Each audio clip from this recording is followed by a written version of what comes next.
last year, as Vincent said, there was a coup against our brother Evo Morales Ayma of Bolivia, the legitimate president of Bolivia.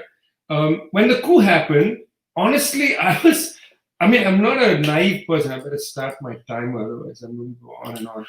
I'm not a naive person, but I was quite shocked by the reaction, not only of the New York Times and the garbage media, not only their reaction, because one expected them to line up behind the United States State Department. In many ways, that entire group of media are stenographers of the Pompeos of the world. They might sniff a little bit when Mike Pompeo is speaking because he's a little vulgar for them.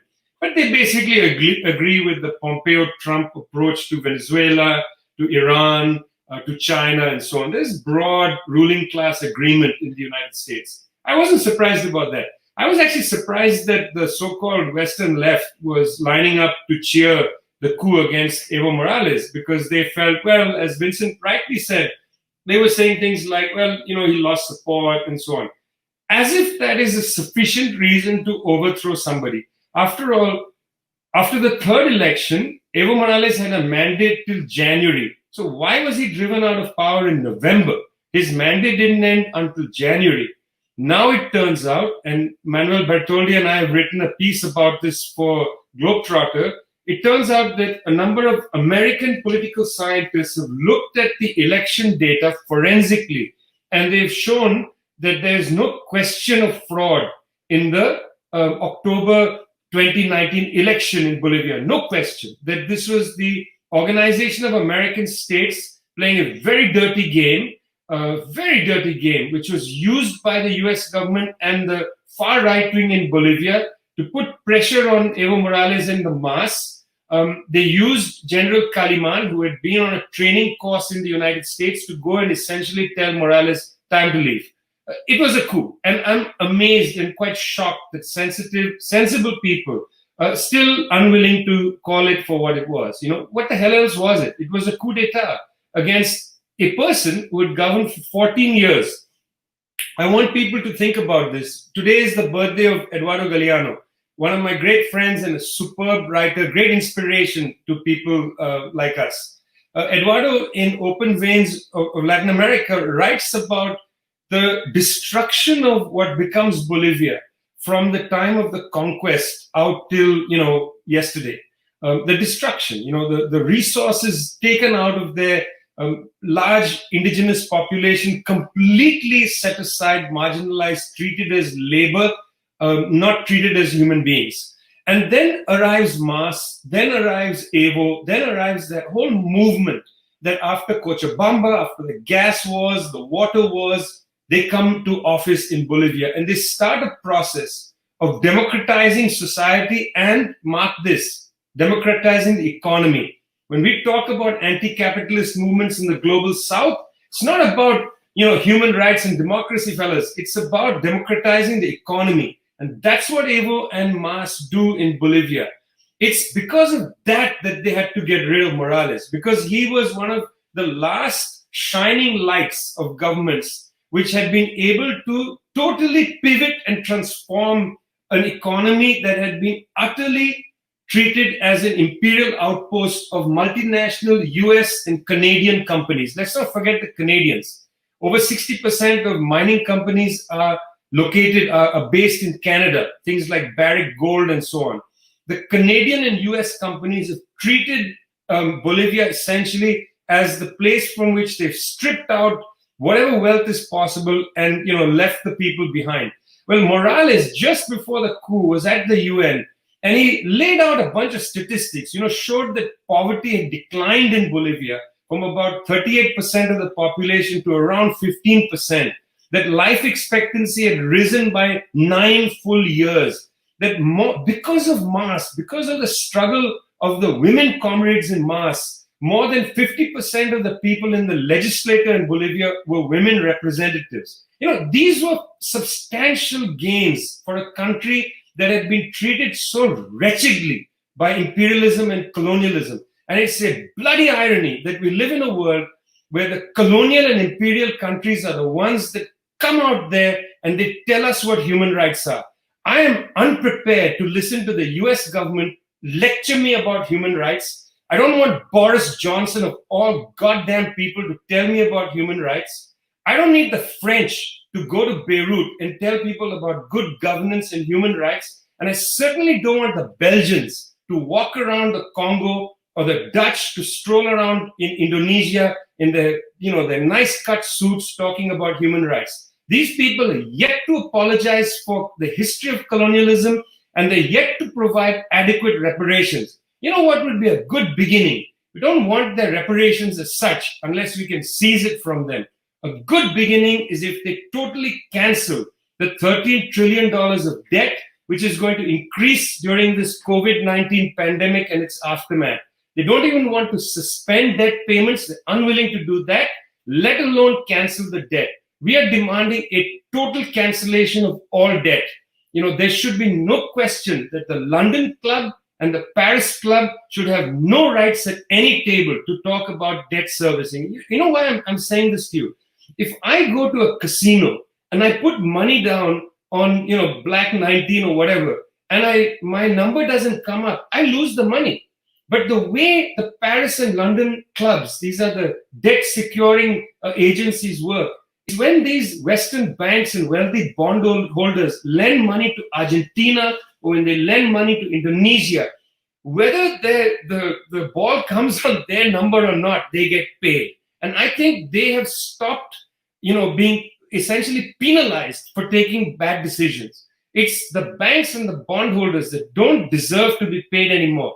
They use the stick they have, the military clout, the instruments of hybrid war, the instruments of coup d'etat. They use this to secure their power over the well-being of people. Our anti-capitalist movements in the global south are not able to develop, to grow, to breathe, because these wealthy bondholders, governments that back them and so on, use every instrument possible, including the coup d'etat, to get their way. Let's be straight about this. Evo Morales was not overthrown in November 2019 because of something that happened on the 20th of October in 2019 in an election. From the first day that he was elected and voted into power, the US ambassador was trying to undermine Evo Morales from the first day. And we know this thanks to a very brave person, Chelsea Manning. And because Chelsea Manning was able to get those State Department cables, she handed them into Julian Assange. Julian Assange, to me, is a personal hero. On the 7th of September, the British government, to its eternal shame, there's so many things the British government should be ashamed that it's done in history, but now, again, to its eternal shame, is going to open extradition hearing to extradite Julian Assange to the United States. And I seriously hope every one of you listening is going to be out there banging the drum against the extradition of Julian Assange to the United States, because they are going to put him into prison for life, if not do something worse to Julian. A brave person published what Chelsea Manning had found, and in those WikiLeaks cables, we hear, we can see the US ambassador from the beginning, from day one, wanting to undermine Evo Morales and the agenda of Mars, which is an agenda of resource socialism. In other words, using the fruits of the resources, whatever money is gained, to turn it around to help the well-being of the people. I mean, that's what they were using the wealth of Bolivia for 14 years. And that's how they were able to reduce the poverty rate and so on. The government was overthrown in a coup d'etat. One of our anti-capitalist movements, they attempted to suffocate with that coup d'etat, and they've killed so many of our comrades in the aftermath. Just as they've been systematically killing our comrades in Colombia, in India, across the world. I mean, the attack on our people, including in South Africa, the attack on Abaklali in Southern Africa, the shack dwellers movement, is something that you've got to pay attention to and lift your voices in places like the United Kingdom, Europe, and so on. Don't let them forget what's being done in the name of the wealthy bondholders.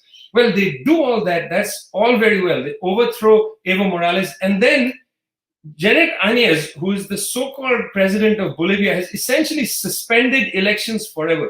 there will not be elections for an entire year. And I haven't read one editorial in the Guardian, so-called liberal media, New York Times, not one editorial condemning the government of Bolivia for running a government for an entire year without an election. They supported the coup against Evo, saying it was an undemocratic election. For God's sake, that was an election. She has never had an election. And I haven't seen you once sniff your nose at that. Human Rights Watch. Ken Roth has been the head of Human Rights Watch as long as the dictator Mubarak headed Egypt. He is very happy to attack Venezuela in a recent report. They're very happy to attack every country that the United States doesn't like. Countries that the United States likes, like Ivan Duque's Colombia, I don't see them taking a strong position against what the government in Colombia is, not only allowing happen, but in many cases is suggesting to people to do, which is to kill social movement leaders like Patron, recently killed just a few weeks ago. What we see in India, the total calamity, these governments unable to deal with the COVID-19 pandemic. Meanwhile, the Chinese government has swiftly broken the chain of infection. In Laos, we have a socialist government. Infection is gone, almost gone. In Vietnam, the government using science, not a hallucinatory approach to COVID-19, but science, using the public sector, using public action and internationalism, has been fighting to tackle, this pandemic. I mean, the last example I'm going to give you is Cuba. Cuba. Extraordinary, the Cubans, despite for almost 70 years facing direct attack from the imperialists. Our Cuban comrades, 11 million people, have held their heads up and said, as Fidel Castro said in 1953, once a people win something, they will not give it up easily.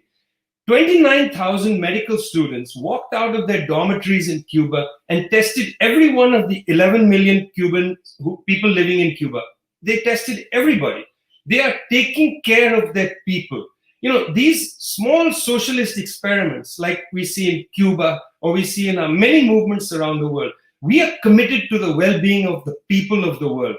These other characters, these Bolsonaros, these Narendra Modis, these Donald Trumps, these people are principally committed to the small ruling bourgeoisie that wants to suck all of the wealth out of the world and leave the rest of us to starve on the streets.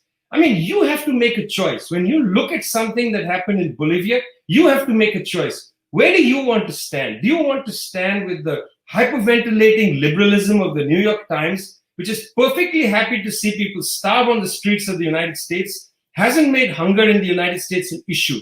Or are you going to stand with people like Evo Morales? There's no choice here, friends. I mean, we're at a point in world history where you really have to pick a stand.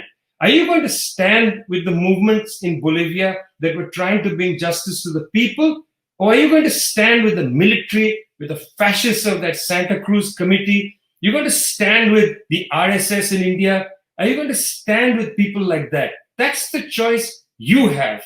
I've made my choice. I might sound to you like I'm just a little unnuanced for the 21st century. Now, let me tell you something. The 21st century doesn't give us the opportunity to be altogether nuanced. Thanks a lot. View the full TWT20 program and become a supporter today to help us deliver political education all year round at theworldtransformed.org.